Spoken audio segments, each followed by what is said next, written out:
അസ്സലാമലൈക്കും, welcome back. ഇന്നത്തേത് ഒരു breakfast and ഡിന്നറാണ്. വേഗത്തിനും അതുപോലെ തന്നെ നല്ല ടേസ്റ്റി ആയിട്ടും ഉണ്ടാക്കിയെടുക്കാൻ വേണ്ടിയിട്ട് പറ്റിയ ഒരു അടിപൊളി റെസിപ്പിയാണിത്. നല്ല സോഫ്റ്റാണിത്. അത് കഴിക്കാനാണെന്നുണ്ടെങ്കിൽ നല്ല ടേസ്റ്റുമാണ്. സത്യം പറഞ്ഞാൽ ഇതിലോട്ട് കറികളൊന്നും ആവശ്യമില്ല നമുക്ക് ഇത് കഴിക്കാൻ വേണ്ടിയിട്ട്. അപ്പോൾ ഇതുണ്ടാക്കുന്നത് എങ്ങനെയെന്ന് കണ്ടുനോക്കാം.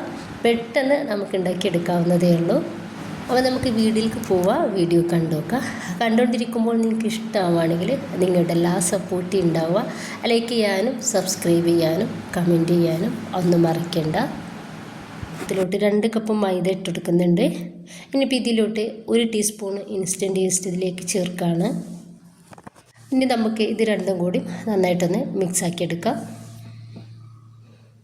ഇപ്പോൾ ഇതിലോട്ട് ചേർത്ത് കൊടുക്കുന്നത് 2 ടേബിൾ സ്പൂൺ പഞ്ചസാരയാണ്.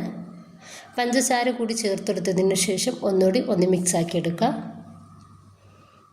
ഇനിയിപ്പോൾ നമ്മളിതിലേക്ക് ചേർത്ത് കൊടുക്കുന്നത് ഒരു കോഴിമുട്ടയാണ്. 2 ടേബിൾ സ്പൂൺ ഓയിൽ കൂടി നമുക്കിതിലോട്ട് ചേർത്ത് കൊടുക്കാം.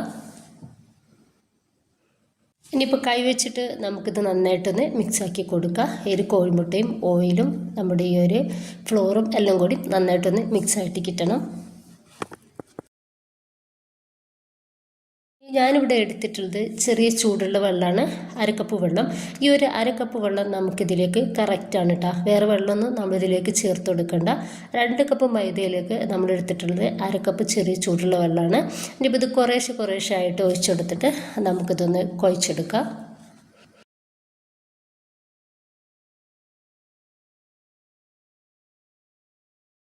ഒരു 5 മിനിറ്റെങ്കിലും നമുക്കിത് നന്നായിട്ടൊന്ന് കുഴച്ചെടുക്കണം. ഞാനൊരു 5 മിനിറ്റോളം കുഴച്ചെടുത്തിട്ടുള്ള നമ്മുടെ ഒരു മാവ് നല്ല സോഫ്റ്റ് ആയിട്ടുണ്ട്. ഞാനിതുപോലൊരു കുറച്ച് വലിപ്പമുള്ളൊരു പാത്രമാണ് എടുത്തിട്ടുള്ളത്. അതിലടിയിൽ കുറച്ച് ഓയിലൊന്ന് തേച്ചെടുത്തിട്ടുണ്ട്. അതിലേക്ക് നമ്മുടെ ഒരു ഡോ വെച്ച് കൊടുക്കുക. എന്നിട്ട് മൂടി വെച്ചിട്ട് 1 മണിക്കൂർ നമ്മൾ റെസ്റ്റ് ചെയ്യാൻ വേണ്ടിയിട്ട് മാറ്റി വെക്കണം.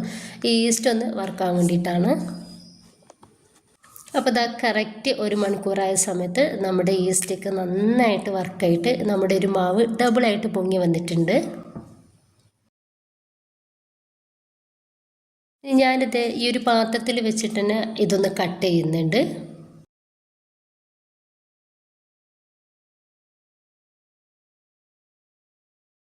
അതിന് ശേഷം ഞാനിത് ചെറിയ ബോൾസുകളാക്കിയിട്ട് ഒന്ന് മാറ്റിയിട്ടുണ്ട്.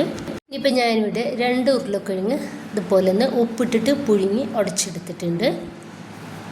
ഒരു പാത്രത്തിലേക്ക് മാറ്റി കൊടുത്തിട്ട് ഇതിലോട്ട് കുറച്ച് മല്ലിയുടെ ഇല ഇട്ടെടുത്തിട്ട് നന്നായിട്ട് കൈ വെച്ചിട്ട് തന്നെ ഞാനൊന്ന് മിക്സാക്കി എടുക്കുന്നുണ്ട്. ഉരുളക്കിഴങ്ങിലേക്ക് നമ്മൾ മല്ലിയുടെ ഇല മാത്രമേ ചേർത്തെടുക്കുന്നുള്ളൂ. ഇനിയിപ്പോൾ നമ്മൾ റെഡിയാക്കി വെച്ചിട്ടുള്ള ഒരു ബോൾസ് എടുക്കുക. ഇതുപോലെ പലകയിലേക്ക് കുറച്ച് മൈദ ഒന്ന് തൂവി കൊടുത്തിട്ട് അതിലേക്ക് വെച്ച് കൊടുത്തിട്ടുണ്ട്. ചെറിയ രീതിയിൽ നമുക്കിതൊന്ന് പരത്തിയെടുക്കാം. ഇതിലോട്ട് നമ്മൾ റെഡിയാക്കി വെച്ചിട്ടുള്ള ഒരു ഉരുളക്കിഴങ്ങിൽ നിന്ന് ചെറിയൊരു ബോൾസ് എടുത്തിട്ട് ഇതുപോലെ ഇതിൻ്റെ സെൻറ്ററിൽ വെച്ച് കൊടുക്കുക. എന്നിട്ട് നമുക്ക് ഇതുപോലെ ഒന്ന് റെഡിയാക്കി എടുക്കാം.